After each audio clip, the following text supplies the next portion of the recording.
আমি আপনাদের সাথে শেয়ার করছি অনুষ্ঠান বাড়ির মতন পাবদা মাছের রেসিপি। তাহলে চলুন রেসিপির ভিডিওটা শুরু করা যাক। প্রথমে পাবদা মাছ পরিষ্কার করে কেটে ধুয়ে নিয়েছি। দিচ্ছি মাছের মধ্যে নুন, আর দিচ্ছি হলুদ গুঁড়ো, দিয়ে দিচ্ছি 1 চামচ সর্ষের তেল। মাছের গায়ে খুব ভালোভাবে মাখিয়ে নেব।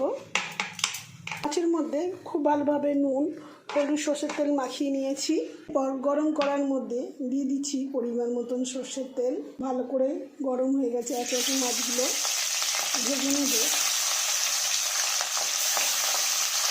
পাবদা মাছগুলো খুব লাল করে ভাজার দরকার নেই, হালকা করে ভেজে নিলেই হবে। মাছগুলো একে একে আমি তুলে নিচ্ছি। বাকি মাছগুলো ভেজে নিচ্ছি।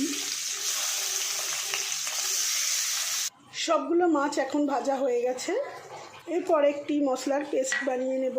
নিচ্ছি পরিমাণ মতন কালো সর্ষে, আর নিচ্ছি পরিমাণ মতন পোস্ত, আর সাথে নিচ্ছি 4টে কাঁচা লঙ্কা।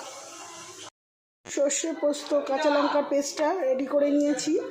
ওই একই তেলে দিয়ে দিচ্ছি কালো জিরে, আর দিচ্ছি 1 চামচ গ্রেট করে রাখা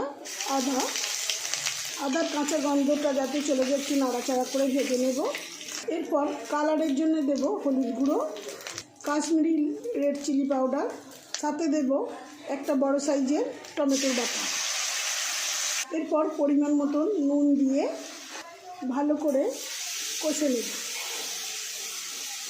ভালো করে মশলা কষানো হয়ে গেছে। এরপর দিয়ে দেব সর্ষে, পোস্ত, কাঁচা লঙ্কার পেস্ট। এই মশলাটা কিছুক্ষণ কুক করে নেব। এখন মশলার গা দিয়ে তেল ছেড়ে দিয়েছে। পরিমাণ মতন বাটি ধোয়া জলটা এখন দিয়ে দিচ্ছি। টেস্টটা ভালো আসার জন্য সামান্য একটু চিনি দিয়ে দিচ্ছি। গ্রেভি এখন খুব ভালো করে ফুটে গেছে। মাছগুলো একে একে দিয়ে দিচ্ছি।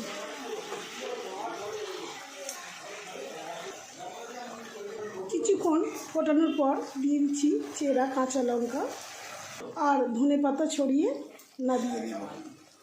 রেসিপির ভিডিও যদি ভালো লাগে লাইক, শেয়ার, কমেন্ট করে দেবেন।